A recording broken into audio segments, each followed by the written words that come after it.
and welcome to the first episode of the IGES podcast. IGES is the Institute for Global Environmental Strategies, an environmentally focused policy research institute headquartered in Hayama, Japan, not far from Tokyo. We've been around for more than 2 decades, producing a variety of publications and other work. A few of us thought that a long-form discussion would add some value to the conversation. We're going to kick things off by talking about the United Nations Environment Program, also known as UN Environment or UNEP, and specifically UNEA-5.2. UNEA, the United Nations Environment Assembly, is organized by UNEP, and 5.2 is the upcoming second part of the 5th session. Before we get into that, let me start with some quick background. I'm Bob McDonald, Senior Web Developer and Head of the Technology Solutions Services Unit at IGES. I'm decidedly not a researcher in the areas IGES covers. I work here to enhance our impact because I think it's critically important, but I'm not an environmental expert. The IGES podcast will feature me and fellow hosts who are researchers at IGES, having detailed discussions on various topics around the areas IGES works in. Sometimes it'll just be the host, and other times we may invite outside experts. We'll try to keep the discussion accessible, but we won't shy away from the detail. We'll leave out the jargon and not assume too much prior knowledge. My 3 co-hosts are Erin Kawazu, Andre Matter, and Simon Olsen. Erin works in our Strategic Management Office as a program coordinator. She handles a broad spectrum of tasks for the Institute, including project management, social media management, stakeholder engagement, and research. Prior to this discussion, she rated her knowledge on UNEA podcasts at a 3 out of 10. By the way, I give myself a 1 when it comes to knowledge of UNEA. I can remember what it stands for on a good day. Andre leads our unit on biodiversity and forests. He has a background in conservation biology, so biodiversity is his primary area of focus. And Simon works in our Integrated Sustainability Center on areas such as governance, civic engagement, the Sustainable Development Goals, and UNEP and UNEA, so he'll be our primary source of expertise for today's discussion. Everything shared in the podcast will be off-the-cuff discussion, and any viewpoints expressed are those held by the speaker at the time of the recording. They're not necessarily an official IGES position. And as I mentioned, the discussion is about UNEA 5.2, which will take place as a hybrid meeting online and in Nairobi, Kenya, from February 28th to March 2nd of 2022. Its theme is strengthening actions for nature to achieve the Sustainable Development Goals. So let's go find out more from Simon. I'm excited that we're all here to talk about UNEA. I know very little about it, which is part of why we're here, is to fill in some of those gaps. So I think the resident expert in this chat is Simon. So I'll direct the question at him to kick off the discussion. What is UNEA? What is it? What's the history? And why do you know about it? Okay. So UNEA is United Nations Environment Assembly. You know, the UN has the General Assembly, and now we have since 2012, almost 10 years ago, we have the United Nations Environment Assembly, which is a universal. That means consisting of all countries, all member states of the world are invited to join this environmental assembly once every 2 years to get together in person or virtually and to make decisions around what UNEP should be working on, what should be focused on, and so on. So in the end of February, we have the second part of the 5th session. The first part of the 5th session took place last year. Usually it's not like that, but that's because of COVID. So everything was put online, and that's why decisions could only be made a little bit slower. So we had a UNEA 5.1 last year in 2021, and we have UNEA 5.2 at the end of February. And one more thing I could say about this is that before it was called UNEA, UNEP's main governing body was called the GC, the UNEP Governing Council. And the difference between UNEP Governing Council and UNEA is that the Governing Council only consisted of 58 members. So 58 government representatives at a time would join that smaller assembly and make decisions around UNEP. But at Rio Plus 20 in 2012, 10 years ago, it was decided that maybe it was better for the environment, better for several reasons, which we can get into, to make this decision-making body universal so that everybody could join and everybody could have an equal voice in theory. I was just curious about like the GC and why how that transition came about, right? And who was really part of this GC and also why those 58 countries? I was curious. Do you have any idea why it was those and who those were? I think that the number derived from the UN, from ECOSOC, the Economic and Social Council, which at the time I think had a similar constitution, a similar sort of administrative body. But so let's say the number was more limited, and it came from the previous decisions that had been made on how UNEP should be governed. And it wasn't that it was always the same 58 countries. The seats would rotate. So some years there would be some countries that would actually have a seat and have something to say, and other years some countries wouldn't have a seat. But in reality, probably, even though they didn't have a seat, they would have a friend country or sort of a representative country that they'd go up to and say, hey, can you make sure that this item doesn't get pushed off the agenda because we feel very strongly about it? Things like that. So I don't imagine that from an administrative or practical perspective that maybe the differences between having 58 and 190 odd members is huge. But from a political and symbolic point, it is a significant difference to have a universal membership. And that takes us to the question, which was a decision at Rio Plus 20 to give or grant a universal membership to UNEP. But so one of the items for decision was how to strengthen international environmental governance. And there were people and organizations and countries advocating for turning UNEP into a specialized agency. But for several reasons, there was not enough political appetite to upgrade UNEP into a specialized agency, which would have given it much more independence.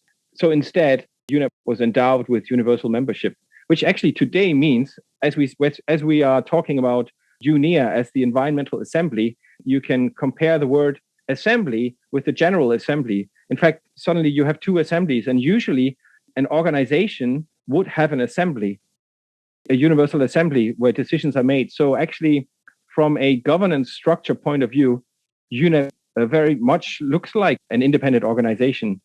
But from the political side, it is still a program. And that does have some implications, and it ties back to some reasons potentially on how strong countries wish environmental governance to be.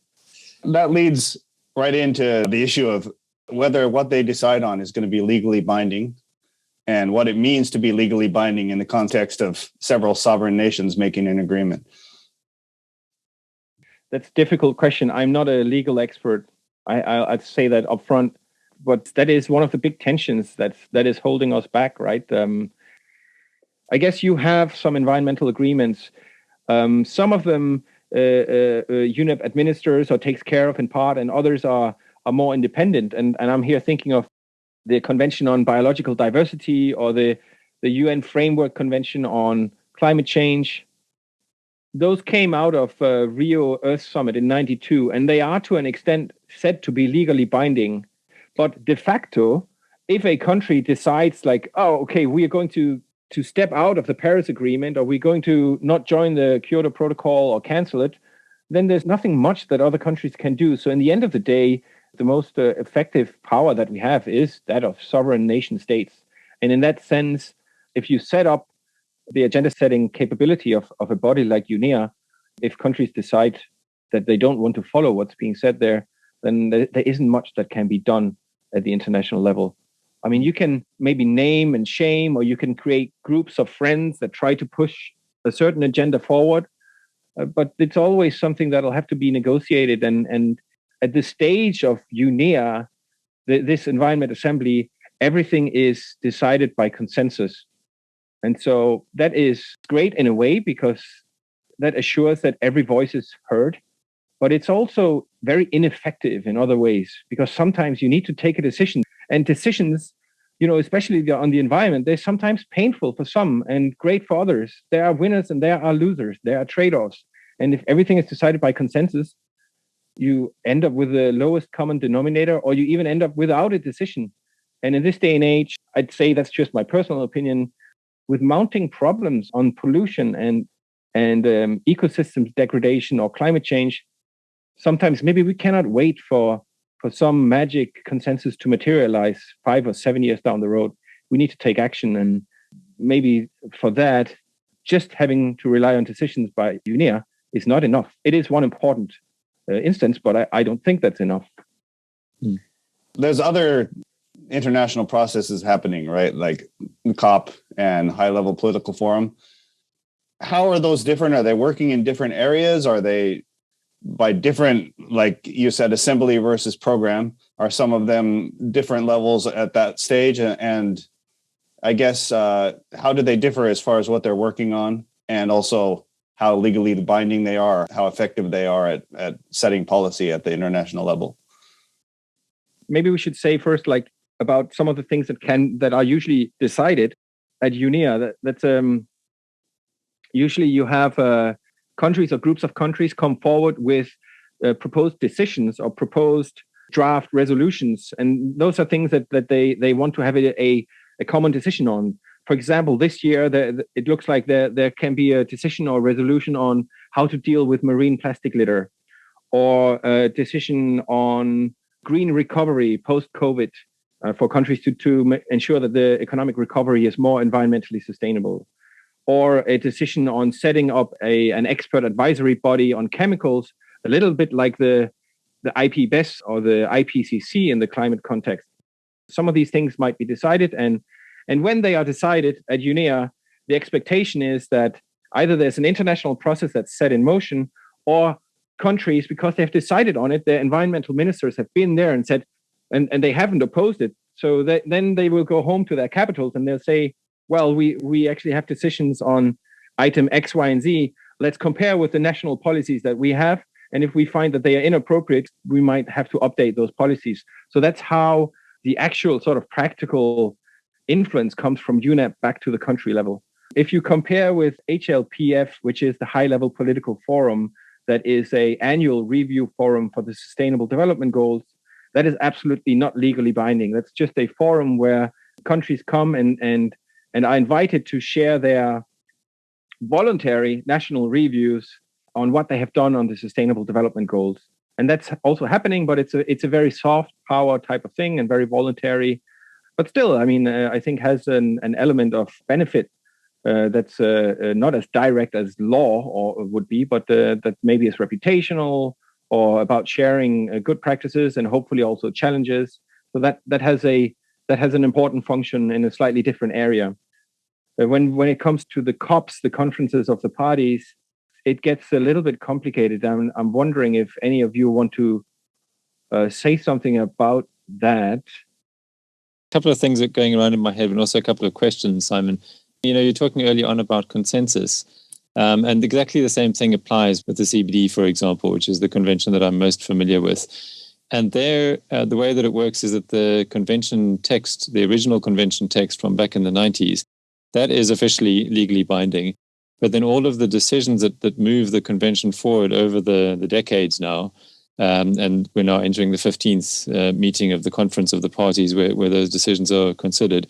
Those decisions are not legally binding. And, very often they can be quite major decisions. But I think that there might be something to be said for the fact that they're not legally binding, because, as you alluded to earlier on, if they were legally binding, then consensus would be even more difficult to reach. So the fact that they're not legally binding means that countries might be a little more easy to convince that they should sign on and be a part of the consensus. But that said, my experience with the CBD is that countries are pretty careful about approving a decision. You're more likely to see a watered-down decision than a strongly worded decision, despite the fact that nobody is legally bound to abide by it. That's why the negotiations go on, into the early hours of the morning sometimes to fine-tune these decisions. So the countries do seem to take it pretty seriously, and I guess that UNEA is the same in that respect. Who's participating in these meetings? Is it politicians or bureaucrats or both?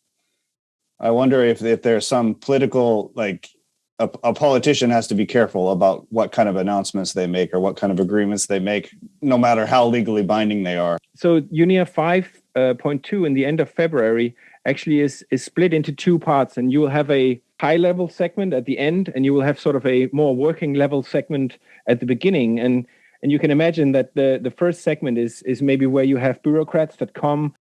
The positions, on different issues are, of course, already finished and ready from the capital cities, and they come with those, and they compare them to and negotiate, basically. And that has to be ready once the ministerial or the high-level segment starts, when the heads of state come. And that's then more ceremonial, more political, and perhaps more symbolic, where the package, as it were, of resolutions and agreements should be almost ready already. And maybe there's a few points that need to be decided symbolically by a head of state here and there, but that's then saved for the high-level segment. And that's how it usually goes. And in fact, there's a lot of things happening behind the scenes leading up to this, of course. So there are working level meetings. There's something called the Committee of Permanent Representatives, which are embassy people from the countries that meet very regularly and discuss all these items that are on the agenda, whether it's marine plastic litter or it's nature-based solutions or green recovery. All these issues are discussed to ensure that there are very few, or to try to prevent that there are any debilitating surprises during the sort of symbolic event of UNEA-5. So that's how it usually takes place. But I would just want to add then, for this year, because it in fact is UNEP's 50th anniversary, there will be at the beginning of March, that means right after UNEA is finished, there will be something called a special session. And that's 2 days of commemoration of UNEP at 50, where there will be sessions discussing, what has happened the last 5 decades to the environment and to environmental governance, and what is likely to happen the next 50 years, and to see whether we think UNEP is fit for purpose, what can be done to strengthen UNEP in order to enable a more effective, equal and efficient tackling of the various environmental challenges that we have. So it's really sort of a triple type of event that will take place at the end of February, early March. So it'll be very interesting to attend this if we can. And this is the same as Stockholm Plus 50, or is it a different thing?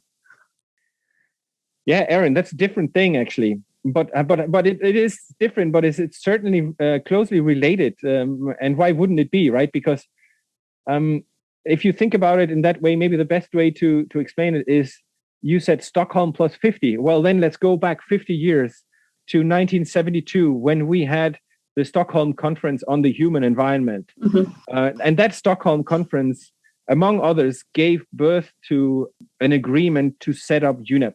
That's why UNEP is also turning 50 years old. This year is, in fact, a very important year for environmental governance, and an occasion to make, some would argue, necessary changes.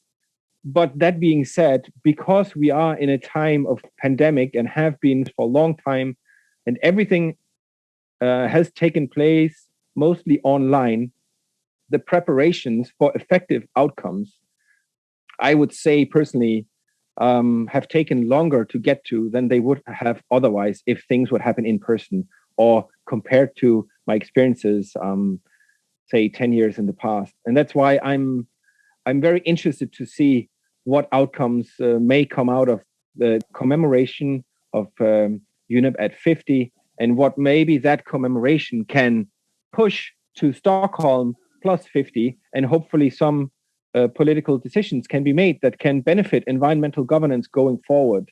Because we may ask ourselves if we think that the environmental challenges are being managed or being tackled appropriately, or if we want to leave all of that to our children.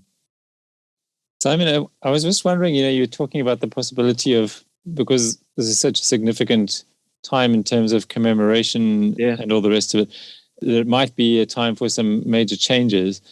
It made me sort of remember some recent discussions that I've been hearing on podcasts about critiques of the US government becoming bigger and bigger, the bureaucracy proliferating and the agencies proliferating, and, more and more employees and more departments and all the rest of it. And I don't know much about UNEP. I don't know if they've followed the same trajectory, but my guess is that UNEP has grown a lot and continues to grow. Is that your sense of things? And do you think that's something that might have some potential for change in one direction or the other?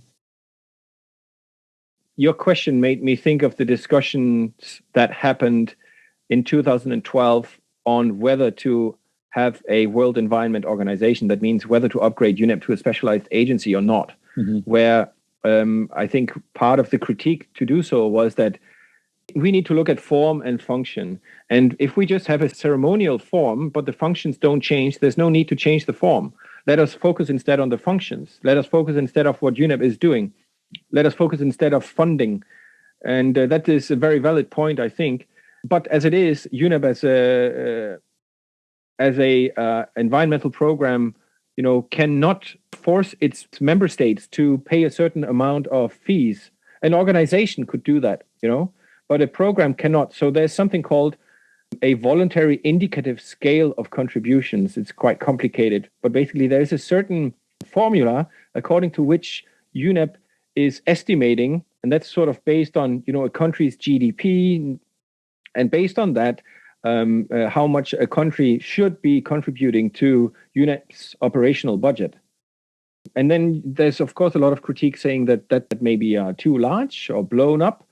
But if you compare the overall budget of the UN with what's out there, I mean, a very known comparison is that is approximately the same or a little bit less than the New York Fire Department.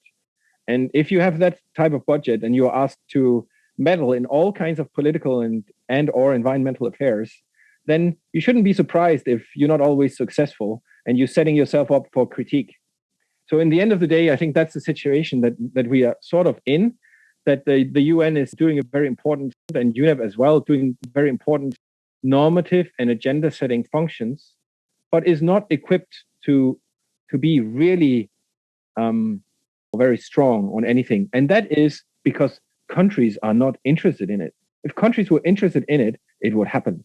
I just want to push back a little bit there because I had no idea about the size of the budget. That's a really interesting comparison there. But if you were to multiply that budget by 10, knowing that UNEP is not a funding agency, obviously if it was a funding agency, then it could, those funds could go to countries. But how would they improve the way they do things if the budget was multiplied by 10 or 100? I'm just kind of wondering what they would use that money for to make them operate better. Is it a case of quantity or quality?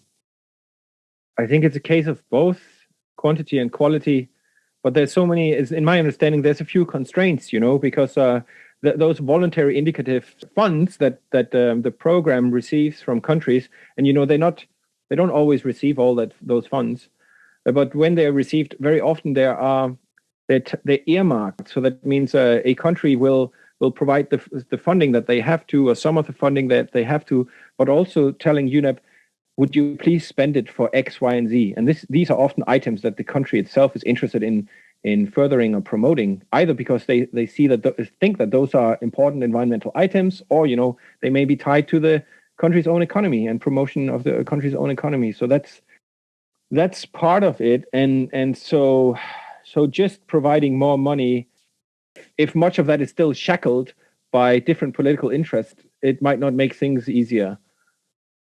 So I don't see any easy solution to that, but that's the situation that we are in.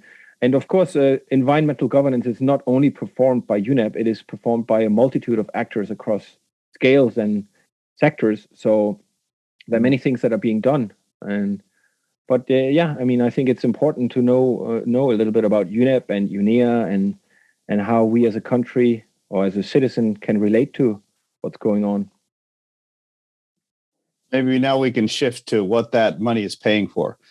Like, what is on the agenda for UNEA 5.2? And beyond that, is it split this time because of the pandemic? Or is there some other reason, like the negotiations need more time? Or why is it split into two, and what's on the agenda? Maybe what roughly was accomplished in 5.1 and then what's slated for 5.2? Yeah, so usually UNEA takes place once every 2 years. But just like many other international meetings and international things that had to take place during the pandemic, they were disrupted by the pandemic. And that's why in 2021, it was decided, or probably it was decided in late 2020, that UNEA would be split into two halves. That means 5.1 and 5.2. And 5.1 was almost entirely online. mostly the decisions that were taken there related to UNEP's own strategic program of work, getting that approved by member states, getting that rubber stamped, and deciding on its budget. So basically things that were necessary to keep the wheels rolling, as it were, during the pandemic. Those were decided because they had to be decided. And then knowing that 2022 is, well, at that time would be a key milestone date for all sorts of celebrations and commemorations, it was decided then, well, we will have UNEA 5.2 at this point of time. And for that, all the other sort of more political, if you will, items were decided to be. And those include at this point of time decisions and resolutions that are currently being debated and discussed and negotiated on issues like animal welfare, nature-based solutions, which is, by the way, a slightly contentious issue, on green recovery, on the Global Environmental Outlook, which is UNEP's flagship publication. And there's several more, but I think one key expected outcome is a decision to set in motion an international negotiation committee that will decide on an international legal instrument to deal with marine plastic pollution. I think that's sort of one of the most important ones. There is then also, related to the commemoration of UNEP plus 50, there will be a political declaration talking about UNEP and strengthening UNEP. What shape and form that's going to take, I don't know yet. We will have to wait and see what the appetite is for that. Those are some of the expected outcomes of the hybrid meeting of UNEA 5.2. I understand marine plastic pollution. I think that's a big topic. Yeah. And I think the other ones are big too, but I'm not particularly familiar with nature-based solutions, what that means. Yeah. Can you touch on that a little bit? I just want to say one thing on the marine plastic litter issue is there is a difference whether there is an instrument designed to deal with marine plastics just by managing what is already out there in the oceans, or just by managing pollution at what is called end of pipe. So that means building better waste management facilities or putting in place systems for sorting of different types of garbage and waste. Those are all, very valid and valuable tools and approaches. But another one is to maybe look at it more upstream and say, well, we should look at the whole life cycle of plastics, and maybe we should try to prevent that so much plastic is being produced. Because if we reduce the amount of plastic that is produced, then we don't have to deal with all the stuff that is coming out there at some point. So those are sort of the discussions that are likely to take place, and they're quite complex because they involve different stakeholders along different parts of the supply chain or the value chain, and some of them are big businesses, and of course the challenge will be how do you involve big businesses? How do you make it so that they are willing to be engaged? Right. So those are sort of part of the challenges that I think stand before in articulating an approach to deal with marine plastics pollution. But I think this will be very interesting to follow, because I think this is an issue that everybody can recognize. If you go out to the ocean and you see what's on the beaches, no matter where you are in the world, you will see that this is an issue and that should be tackled. Anyway, so the other one on nature-based solutions is a little bit interesting. Nature-based solutions is an approach or an initiative that was introduced 8 or 9 years ago, or 9 or 10 years ago, by the International Union for Nature Conservation, IUCN. And there are some countries and regions, among them Europeans, that promote this, and they are proposing a resolution on this as a way to bring greater recognition to the potentials of nature and the environment, to be a very core element in all kinds of things that are important for our economy and society, such as flood prevention. Also, climate change, Simon, that's also quite often in the discussion, right? As a means of mitigating and even adapting to climate change. We've had a recent internal discussion about that, so it's fresh in my mind. Yeah, there are approaches out there that already exist. And in an attempt to promote them more, there are advocates for what is called nature-based solutions among And we can see that in that draft resolution proposed by the EU. But there is skepticism and a critique out there from other countries that basically say, maybe this is just an attempt to promote carbon markets, or maybe this is just an attempt for some countries to buy other countries' natural resources in order to ensure their resilience, thereby jeopardizing other countries' resilience. So that's also not a new tension and not a new conflict that has been there for decades, but that's also surrounding the concept and the attempt to promote nature-based solutions. But I think one thing we might see as an outcome from UNEA-5 is simply if the international community or the delegates there can agree on a definition, because that's usually what stops any progress. Is if there's no agreed definition, that then the concept can be used or interpreted in all kinds of different ways, and that's a little bit risky. So if they can agree on one definition on it, then that means probably in the future, at least there is a foundation to stand on when talking about nature-based solutions, and everybody knows what it means. And is that up for discussion at the meeting?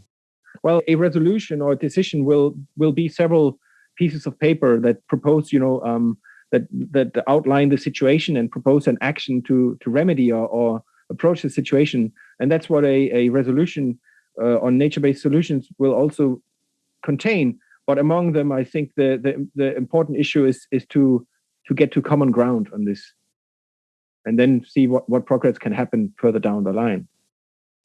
Are you familiar with any of those proposals or an example of what's considered a nature-based solution?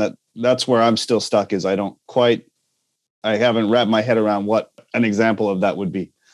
Yeah, as you said, Simon, the nature-based solutions is kind of you didn't put it in these words, but it's sort of a repackaging of a concept that's already been around for a very long time. But perhaps the most famous set of examples is ecosystem-based adaptation. And that's referring to climate change adaptation. So ecosystem-based adaptation could be seen as a subset of nature-based solutions, specifically to adapt to climate.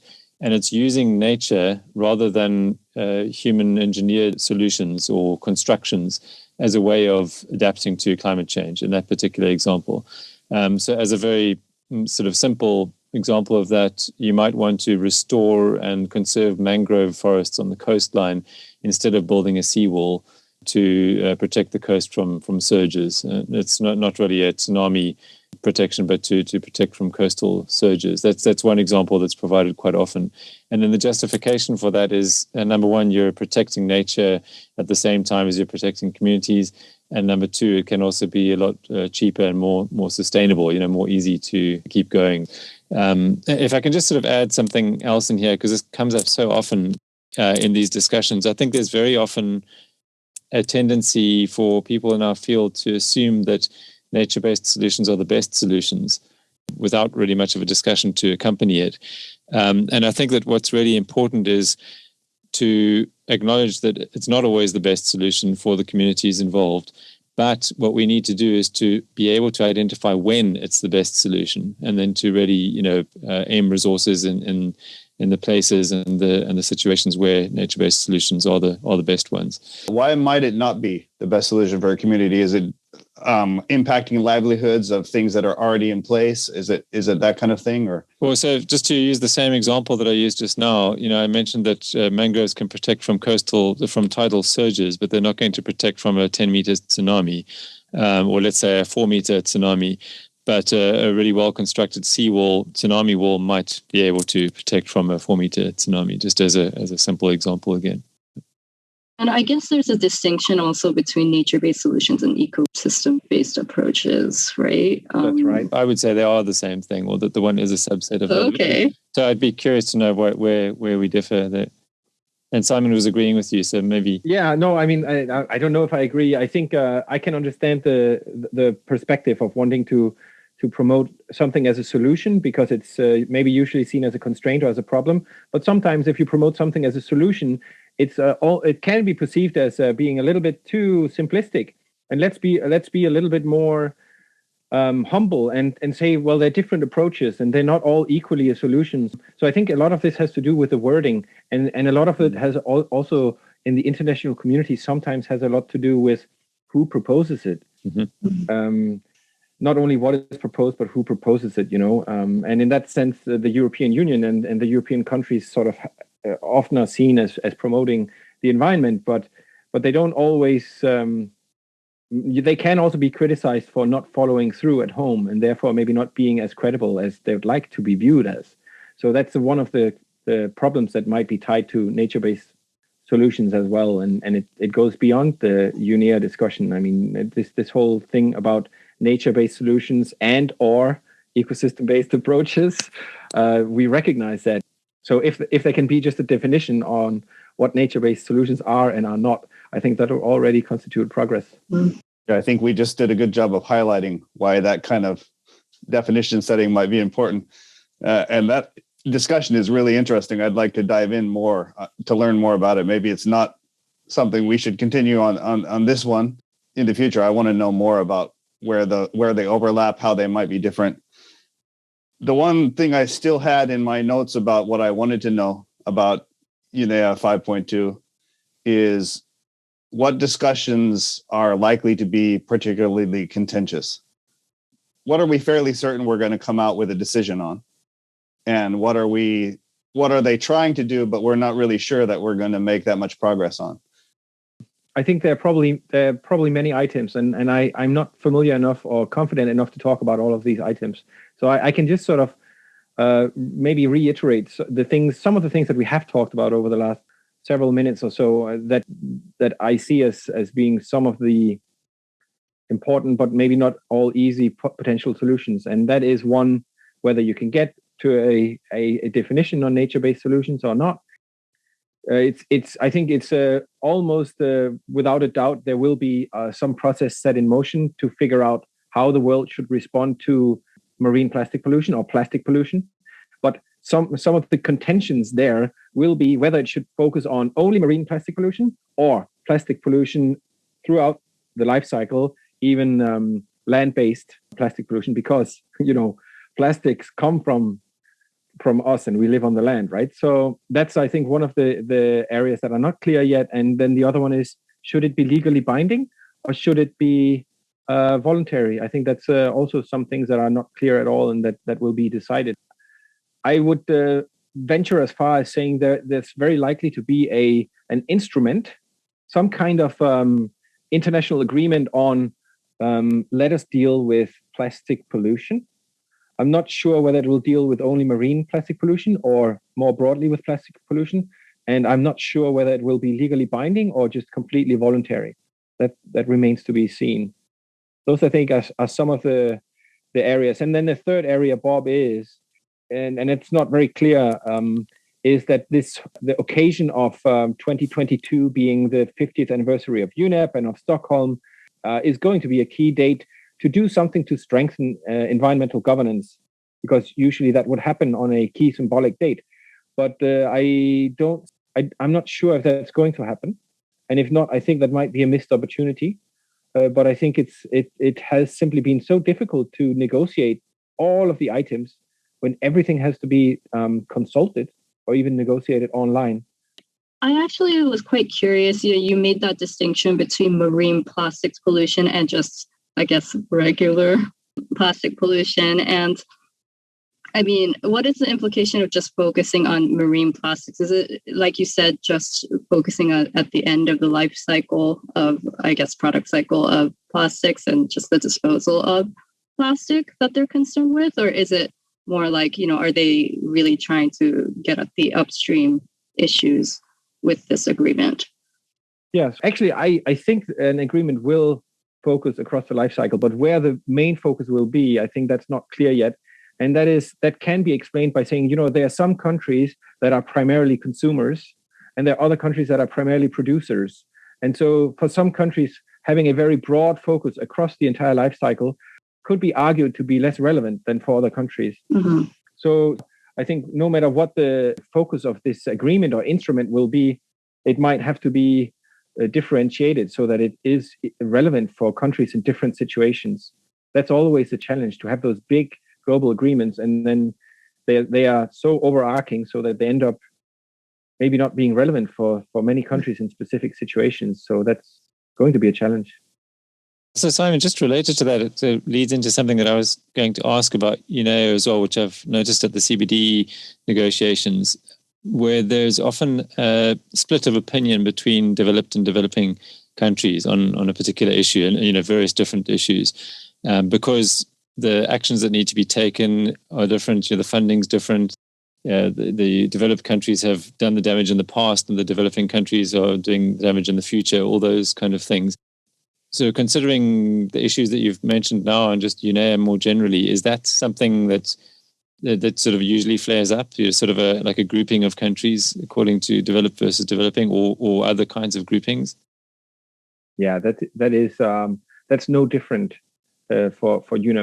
And I think the I was going to say the closer you get to something that might be legally binding, the more that flares up, or the more you recognize that. But actually, it is recognized even in purely voluntary things and agreements. So it is very recognizable. I see it, especially for environmental issues, because it has very much something to do with some countries feel that other countries should not limit the development space or the policy space of some countries. So it comes back to this the skepticism and the fear of having something imposed upon from others, which you could argue that in history has shown that has happened, and in some cases is still happening. So it's not that I don't understand it, but it's a shame that the environment always becomes a hostage to the lack of trust between countries. Mm-hmm. Simon, I was also just wondering about IGES's role at UNEA 5.2, and also perhaps the past role that previous UNEAs, including 5.1.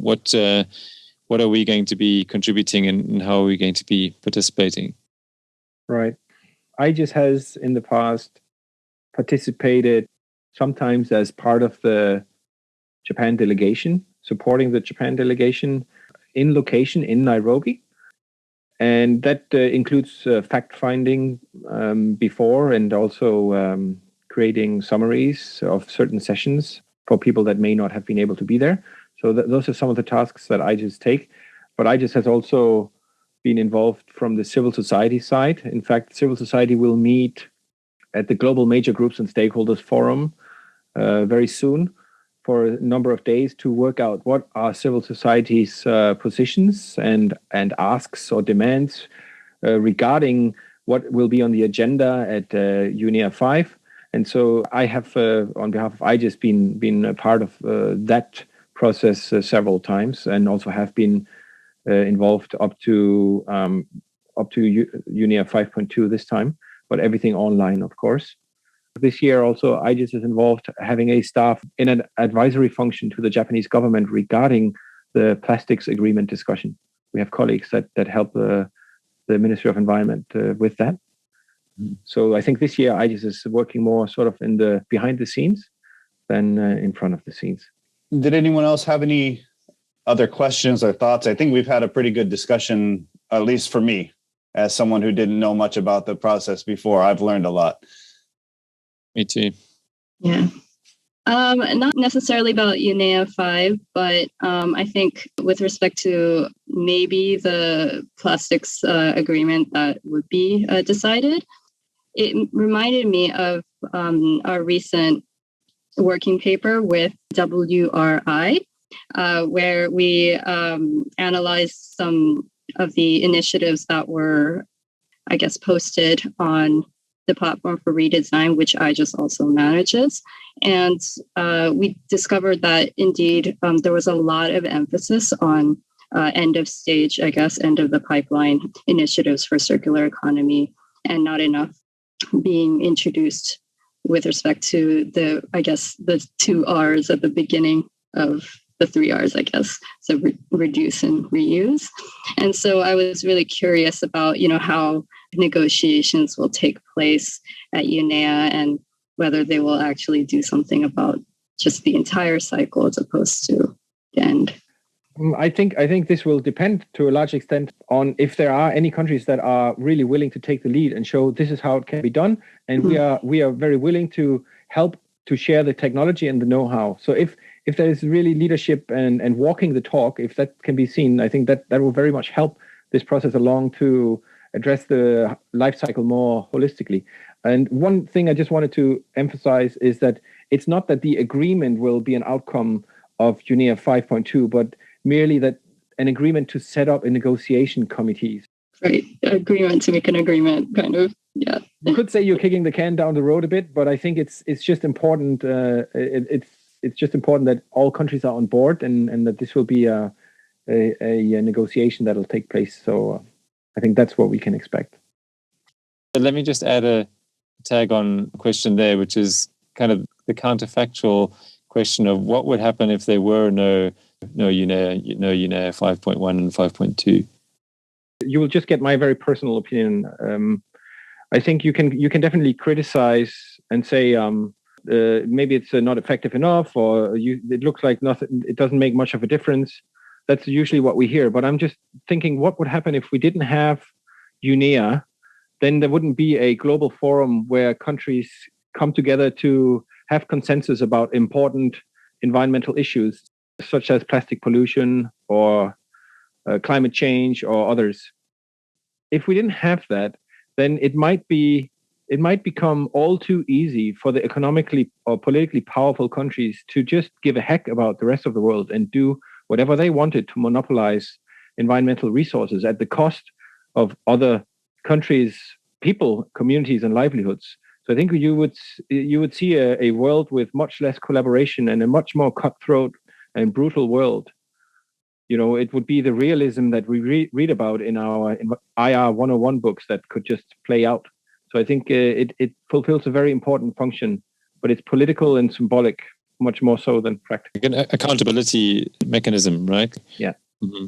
That's a very clear and very good answer. But the further question would be, climate and biodiversity are thoroughly dealt with in other forums. Yeah.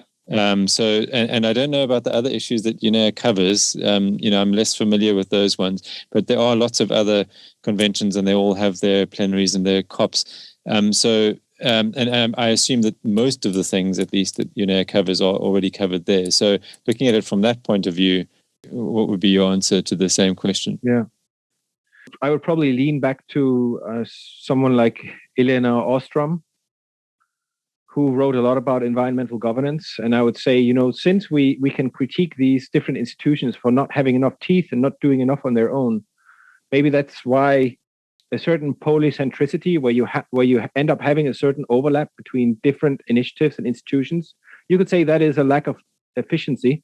But some things tend to fall through one of them, and that might be caught by the next one. So that is how the system works. And I think it doesn't work. It doesn't work well enough to deal with the challenges that we have. But rather than being cynical and close them down, we should think about how can we strengthen them.